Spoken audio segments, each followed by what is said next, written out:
ಜೀವರಕ್ಷಕ ಔಷಧಿಗಳೇನಿವೆ, ಜೀವರಕ್ಷಕ ಔಷಧಿ ಇದಕ್ಕೋಸ್ಕರವಾಗಿ ಸನ್ಮಾನ್ಯ ಅನಂತಕುಮಾರ್, ದಿವಂಗತ ಅನಂತಕುಮಾರ್ ಅವರು ಇದ್ದಾಗ ಇದನ್ನು ಪ್ರಾರಂಭ ಮಾಡಿದ್ದು ರಾಷ್ಟ್ರದ ಪ್ರಧಾನಿ ಮೋದಿಯವರು. ನಾನು ಕೂಡ ಮಂತ್ರಿಯಾಗಿದ್ದೆ. 16 ಕಡೆ ನಾವು ಅದನ್ನೆಲ್ಲ ಓಪನ್ ಮಾಡಿದ್ದೀವಿ. ಸರ್ಕಾರಕ್ಕೆ ತಪ್ಪು ಗೊತ್ತಿಲ್ಲ, ಮುಖ್ಯಮಂತ್ರಿಗಳಿಗೆ ಪತ್ರ ಬರ್ತಿದ್ದೀನಿ. ಇಲಾಖೆಯಿಂದ ಒಂದು ಸಣ್ಣ ತೊಂದರೆ ಕೂಡ ಆಗದಾಗಿ ನಡ್ಕೋಬೇಕು ಅನ್ನೋ ದೃಷ್ಟಿಯಿಂದ ನನಗೆ ಇವತ್ತು ಮೊದಲನೇ ಕಾರ್ಯವನ್ನು ಬಾಲ್ಕಿಯಿಂದ ಶುರು ಮಾಡ್ತಾ ಇದ್ದೀನಿ. ಬಾಲ್ಕಿ ಗುರುಗಳನ್ನ ದರ್ಶನ ಮಾಡಿ ಅಲ್ಲಿಂದ ನಮ್ಮ ಸಾಗರ್ ಖಂಡ್ರೆ ಅವರು ಅವ್ರ ತಾತನ ತೋರಿಸ್ತೀನಿ ಅಂದರೆ ಅವ್ರನ್ನೂ ಕೂಡ ನೋಡಿಕೊಂಡು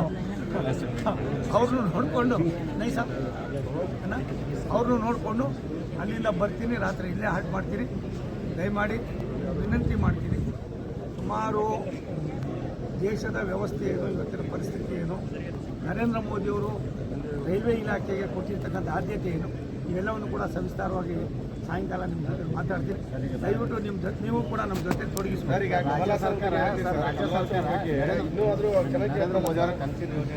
ರೈಲ್ವೆ ಇಲಾಖೆ ಸ್ಪಂದಿಸ್ತದೆ.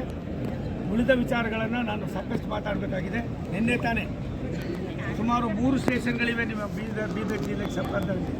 ಒಂದು ಸ್ಟೇಷನ್ ಇವತ್ತು 50 ಕೋಟಿ ರೂಪಾಯಿನ ಯಾವುದೊಂದು ಸ್ಟೇಷನ್ ಅಪ್ರೂವ್ ಆಗಿದ್ದು ಬೀದರ್ ಮೆಟಲ್ಕುಂಟ ಮಧ್ಯದಲ್ಲಿ. ಅದು ಅಲ್ದಿರ ಬಾಕಿಯೆಲ್ಲ ಡೀಟೇಲಲ್ಲಿ ಕೊಡ್ತೀನಿ. ಇವತ್ತು 50 ಕೋಟಿ ರೂಪಾಯಿದು ಅದು ಕೂಡ ಆಗಿದೆ. ಒಂದು ಸ್ಟೇಷನ್ನು 50 ಕೋಟಿ ರೂಪಾಯಿಗಳ ಒಂದು ಸುಸಜ್ಜಿತವಾದ ಸ್ಟೇಷನ್. ಹೌದೌದು. ಅದಕ್ಕಿನ್ನ ದೊಡ್ಡದು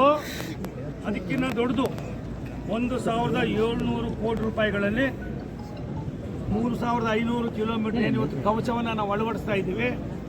ಮೊದಲನೇದಾಗಿ ಅದನ್ನು ಹೈದರಾಬಾದಿಂದ ಬೀದರ್ನ ರಸ್ತೆ ಏನಿದೆ ಅದನ್ನು ತೆಗೆದುಕೊಂಡಿದ್ದೀವಿ. ಈಗಾಗಲೇ ಕೆಲಸ ಆಗ್ತಾ ಇದೆ. ಕವಚ ರಕ್ಷಣಾ ಕವಚ.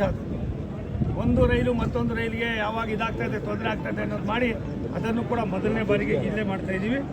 ಆದ್ದರಿಂದ ಇವತ್ತು ಹೈದರಾಬಾದ್ ಮತ್ತು ಬೀದರ್ಗೆ ಒಂದು ಗುಲ್ಬರ್ಗಾಕ್ಕೆ ಮಧ್ಯದಲ್ಲಿ ಒಂದು ಮೆಮೊ ಟ್ರೈನನ್ನು ಕೂಡ ಕೊಡಬೇಕು ಅನ್ನೋ ಆತುರತೆಯಲ್ಲಿ ನಾವಿದ್ದೇವೆ. ಈ ಒಂದು ಕವಚಕ್ಕೆ 1700 ಕೋಟಿ ರೂಪಾಯಿ ನಾವು ಖರ್ಚು ಮಾಡ್ತಾ ಇದ್ದೀವಿ. ದೊಡ್ಡ ಕೆಲಸ. ಇದನ್ನೆಲ್ಲ ಆದರೆ ಒಂದೇ ಭಾರತ್ ಅದರಷ್ಟೇ ಬರ್ತಾರೆ. ಹಾಗಾಗಿ ನಿಮಗೊಂದು ಒಂದೇ ಭಾರತ್ ಟ್ರೈನನ್ನು ನಾವು ಗುಲ್ಬರ್ಗಾಯಿಂದ ಸಮಾಜಗಳಿರುವಾಗ ಏನಿವತ್ತು ನಾವು ಮಾತಾಡಿದ್ದೀರಿ ಅದೊಂದು ಸಣ್ಣ ಕೆಲಸ ಅನ್ನೋದು ಬಿಟ್ಟು ನೀವು ಆಗಿರೋದನ್ನು ಏನಂತೇಳಿ ಒಂದು ವಿಷಾದ ವ್ಯಕ್ತಪಡಿಸಿದ್ರೆ ರಾಜ್ಯದ ಅವರವ್ರ ಪಾರ್ಟಿಲಿ ಅವ್ರೇನು ತೀರ್ಮಾನ ಮಾಡ್ತಾರೆ ಅವರು ಬಿಟ್ಟಿದೆ. ಆದ್ದರಿಂದ ಅದ್ರ ಬಗ್ಗೆ ಹೆಚ್ಚಿಗೆ ಚರ್ಚೆ ಬೇಡ. ನಾನು ಅಭಿನಂದಿಸ್ತೀನಿ, ಅವ್ರನ್ನೂ ಅಭಿನಂದಿಸ್ತೀನಿ.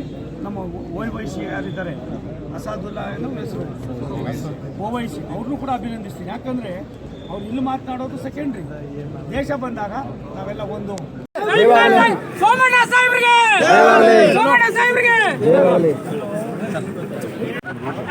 बैग लगा के आ गया आराम से रखता है साइड ही ओ पीटर सर ರಮೇಶ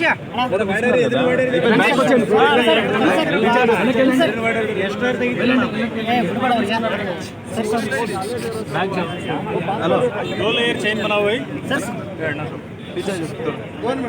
ಸರಿ ಬೇಕಣ್ಣ ಹಿಂದಕ್ಕೆ ನಾವಲ್ಲ ನ್ಯೂಸ್ ಫೋಟೋ ಆಮೇಲೆ